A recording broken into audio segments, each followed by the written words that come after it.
Je vais vous donner un exemple très simple. Prenons le cas de deux personnes, une femme avec des talons pointus, un homme en souliers se trouvant pratiquement sur un sol plus ou moins mou. Vous comprenez avec moi que la femme aura beaucoup de difficultés à se stabiliser sur ce sol. Supposons que cette femme, après avoir pris connaissance du sol auquel elle avait affaire, se remettait dans une paire de tennis ou une paire plate. Cela résoudrait en quelque sorte son problème. Dans notre cas de figure, il faut comprendre qu'ici, la fondation représente les chaussures et l'ouvrage, la femme. Bonjour, je suis Evra Kwasi, ingénieur en génie civil et hydraulique. Aujourd'hui, nous parlerons de la fondation. Qu'entendez-vous par fondation? La fondation, c'est la partie qui sert d'interface entre le sol d'assise et l'ouvrage. Son rôle principal est de transmettre les charges de la superstructure, en d'autres termes, l'ouvrage au sol. Sachez qu'un ouvrage, quelle que soit sa forme, sa destination, prend toujours appui sur un sol d'assise, et cela par l'intermédiaire d'une fondation. La fondation doit résister elle-même aux charges et doit être calculée en conséquence. L'ensemble ouvrage, fondation et sol doit être en équilibre stable. Il ne doit pas y avoir de possibilité de mouvement. Aussi, il est important de savoir qu'une fondation doit être durable et économique. Quels sont les paramètres à prendre en compte pour sa conception? Les paramètres à prendre en compte pour sa conception sont la connaissance du sol, la taille et destination de l'ouvrage. Parlons de la connaissance du sol. Je vais vous donner un exemple très simple. Prenons le cas de deux personnes, une femme avec des talons pointus, un homme en souliers se trouvant pratiquement sur un sol plus ou moins mou. Vous comprenez avec moi que la femme aura beaucoup de difficultés à se stabiliser sur ce sol. Supposons que cette femme, après avoir pris connaissance du sol auquel elle avait affaire, se remettait dans une paire de tennis ou une paire plate. Cela résoudrait en quelque sorte son problème.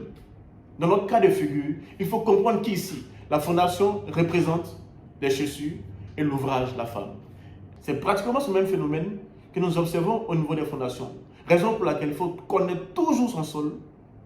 En d'autres termes, faire l'étude de sol avant de concevoir la fondation de l'ouvrage. Je vous explique un peu une expérience vécue lors de la conception structurale d'un R+3 dans la commune de Bassam. Pour le dimensionnement des fondations, le rapport géotechnique après étude du sol m'a imposé un radier à cause du mauvais état du sol. Ici, nous voyons que c'est l'étude du sol qui nous a révélé le type de fondation à adopter.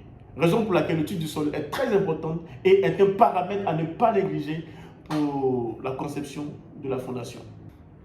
Abordons maintenant le sujet de la taille et destination de l'ouvrage.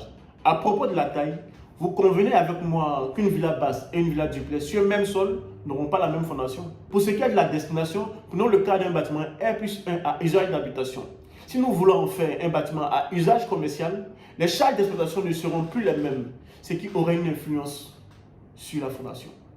Quelles sont les qualités requises pour sa conception? La garantie d'une fondation sûre et optimale requiert dans un premier temps l'intervention d'un géomètre qui vous fera l'étude du sol. À la suite, l'ingénieur chargé d'études pourra, avec le rapport du sol étudié, faire la conception de la fondation. À ce niveau, il faut préciser que nous rencontrons très souvent des difficultés avec certains clients qui refusent de faire l'étude du sol.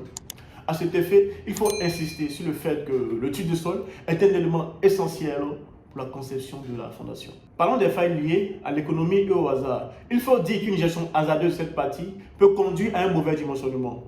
Il faut ajouter que cette partie ne doit pas faire l'objet de retenues financières lors de son exécution, car une fondation mal faite implique en général la destruction de l'ouvrage, d'où l'avantage de se faire accompagner par des professionnels. Pour terminer, nous pouvons dire que la fondation est la partie la plus importante d'un bâtiment. Aucune négligence n'y est autorisée. Merci de votre attention. N'hésitez pas à vous abonner et surtout à nous contacter si vous avez des préoccupations. Si vous avez des sujets qui vous intéressent, qui vous passionnent, vous pouvez nous écrire ou même les mentionner en commentaire. Merci.